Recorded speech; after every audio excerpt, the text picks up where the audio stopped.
50 question already हो गए थे। This is question number 51। Consider the following policy measured by the government. कह रहा है इनमें से कौन सी पॉलिसी गवर्नमेंट लेगी। क्वेश्चन नीचे लिखा हुआ है which of the policy measured given to above use to reduce CAD, current account deficient को कम करने के लिए इनमें से हमारी गवर्नमेंट पॉलिसी क्या क्या लेगी।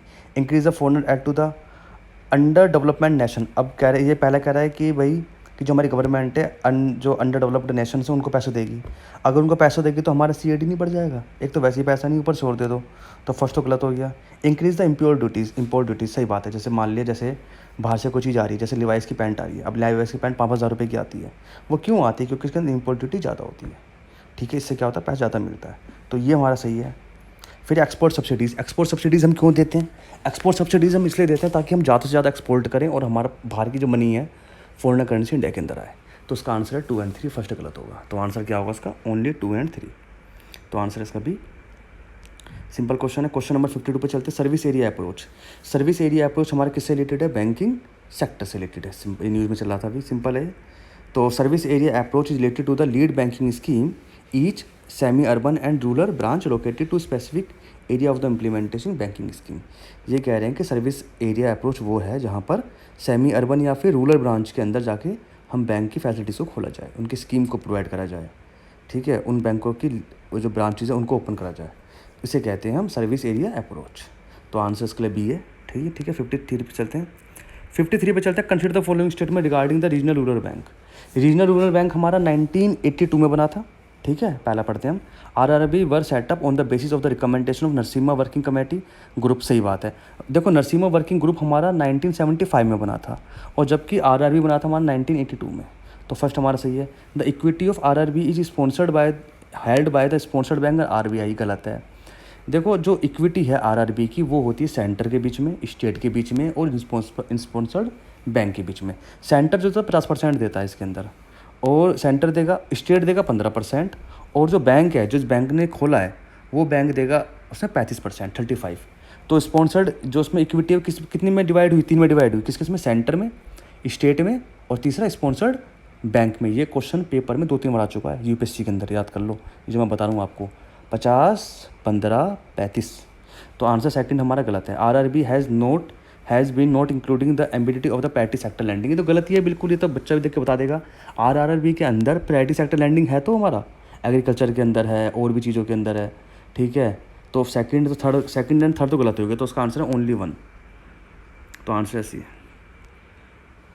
54 पे चलते हैं। Which of the following factor contribute to rise the unemployment in India. ये तो सिंपल सा क्वेश्चन है, ये तो बच्चों वाला क्वेश्चन है, कोई भी कर देगा कि अनएम्प्लॉयमेंट हमारी इंडिया में बढ़ रहा है तो उसके क्या क्या रीज़न हो सकते हैं। Lack of the skilled labour सही है। Slow down of the economy ये भी सही है। Lack of the policy supporting to the MSME। ये जो MSME क्या है? MSME होता है माइक्रो स्मॉल मीडियम इंटरप्राइजेस। छोटे वर्ग के लोग जो बिजनेस करते हैं, वो गलियों के लोग, थोड़े से ऊपर के लोग, मतलब कॉर्पोरेट से नीचे और लोअर से थोड़ा सा ऊपर मीडियम पार्ट है, तो वो हमारी बैकबोन है एक तरह की। ठीक है, तो उनको लोन देना या उनके पॉलिसी में कमी होना, सपोर्ट ना देना, एक तरह से वो अनएम्प्लॉयमेंट को बढ़ावा देता है। तो उसका आंसर क्या? 1, 2, 3 तीनों आंसर हो गए। तो आंसर होगा उसका all.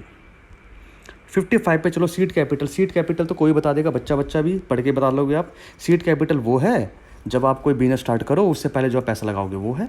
It is a earlier capital required to start a new business. समझ रहे हो ना बात को? तो बस इसका आंसर बच्चों क्या होगा? डी होगा। 55 का आंसर है डी। 56 पे चलते हैं। Which of the following entities are allowed to participate a call money market. देखो कॉल मनी मार्केट क्या होती है? जैसे मान लें कि हमारे पास आज बैंक है, बैंक पे ना पैसे अभी कुछ टाइम में आ जाएंगे पर लेकिन आज नहीं है, तो एक दिन के लिए पैसा ले लेता है वो, उसे कहते हैं हम call money market. Short term के लिए पैसा लेना कॉल मनी मार्केट है। जनरली ये एक दिन के लिए होता है। तो उसे कौन कौन ले सकता है? देखो शेड्यूल बैंक तो ले ही सकते हैं, पहली बात तो शेड्यूल बैंक ले सकते हैं, पेमेंट बैंक ले सकते हैं, कोऑपरेटिव बैंक ले सकते हैं, लैंड डेवलपमेंट बैंक नहीं ले सकते, रीजनल रूरल बैंक नहीं ले सकते। ठीक है, तो इसका आंसर क्या हुआ? इसका आंसर क्या हुआ? Only 3 payment bank. ठीक है जी, चलिए 56 हो गया। 57 पे चीट फंड कहते हैं। चीट फंड क्या होता है देखते हैं। चीट फंड क्या होता है कि भाई जैसे आपने लॉटरी डाली और वहाँ से लोगों ने पैसा इकट्ठा करा लेके भाग गए, वो चीट फंड होता है। ठीक है, ये पहले हुआ था बहुत पहले। उसके बाद फिर उसके रूल्स थोड़े से हार्ड बने कि भाई अगर ये इस तरह की लॉटरी वाला सिस्टम बनना चाहिए तो वो रजिस्ट्रेशन होना ज़रूरी है। तो आंसर नंबर 1 है registration and regulation of the chit fund are carried by the state government. देखो वही क्या मैं कह रहा था अभी आपसे।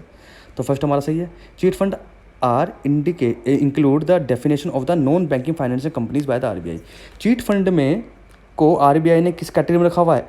एनबीएफसी में रखा हुआ है, नॉन बैंकिंग फाइनेंशियल कंपनीज में रखा हुआ है। तो बिल्कुल सही है, 1 एंड 2 आंसर है इसके, बहुत होगा। ठीक है, अब आप 58 पे आ जाओ। तो which of the following sector are consider to the champion sector by the government of India. Champion sector government of India क्या होता है? जिन सेक्टर पे गवर्नमेंट बहुत ध्यान देती है उन्हें कहते हैं champion sector of the government India. तो मेडिकल वैल्यू ट्रेवल्स है, ऑटो विजुअल सर्विसेज है, अकाउंटिंग एंड फाइनेंसिंग सर्विसेज, ये तीनों के तीनों हैं। आंसर होगा उसका डी। ठीक है, champion service sector refer to the 12 identified sector where the government want to give the focus attention for promoting their development, realizing their potential, है नहीं। चलिए आगे बढ़ते हैं। क्वेश्चन नंबर 59 में चलते हैं। और commercial bank in the India are scheduled bank. गलत है। कमर्शियल बैंक दो तरह के हैं, शेड्यूल और नॉन शेड्यूल। ठीक है, शेड्यूल बैंक हमारे वो हैं जो, अच्छा ये सारे कमर्शियल बैंक हमारे पास वो हैं जो 1949 एक्ट के अंडर आए हुए हैं। समझ में आ गया। पहली बात तो यही गलत हो गया कि भाई all commercial bank are India are scheduled bank, तो गलत है। शेड्यूल और नॉन शेड्यूल दोनों है। और national bank in the India scheduled bank, ये सही है। ठीक है, ओनली 2 आंसर होगा इसका। देखो यहाँ पर बताता हूँ। Schedule bank are group. Schedule bank हमारे कौन कौन से, सुनना जरा। State Bank of India and it is associative, इसके एसोसिएटिव जो है एसबीआई के वो 8 हैं, पहले 7 थे अब 8 हैं। ठीक है, नेशनलाइज बैंक हो गए, फॉर्नल बैंक्स हो गए, आरआरबी हो गए एंड अदर शेड्यूल्ड बैंक। चलिए क्वेश्चन नंबर 60 पे चलते हैं। Consider the following statement regarding consumer food price index, CFPI के बारे में बात करते हैं। It is measure of change in the retail price of the food produce consume by defined population group in a given area with reference to the base year. सही है, सही है, सिंपल है ये डेफिनेशन इसकी। CFPI is calculating on the monthly basis and methodological remain on the same as CPI, ये सही है। थर्ड है milk and it is product are highest weightage on the CPI, गलत है। मिल्क की वेटेज नहीं है, सबसे ज़्यादा वेटेज है सीरियल की। तो उसके आंसर 1 एंड 2 होगा इसका आंसर। ठीक है जी, 60 हो गए। Thank you for the watching.